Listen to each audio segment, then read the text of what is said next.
Odi Pwani. Nawashukuru sana. Tunakwenda kuijenga bandari ya Bagamoyo katika eneo la Mbegani.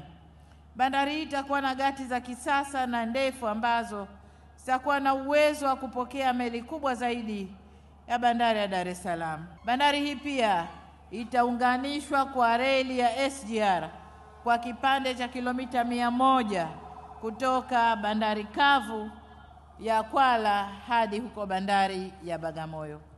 Aidha, bandari ya Bagamoyo itajengwa sambamba na eneo maalum la kiuchumi la hekta 9,800 takalochochea uzalishaji na kuvutia uwekezaji wa viwanda.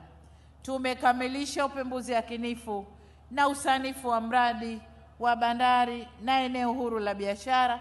Tunaenda kutekeleza mradi hii kupitia Mamlaka ya Bandari Tanzania, Shirika la Reli la Tanzania na pia sekta binafsi, hususan kwenye kongani za viwanda.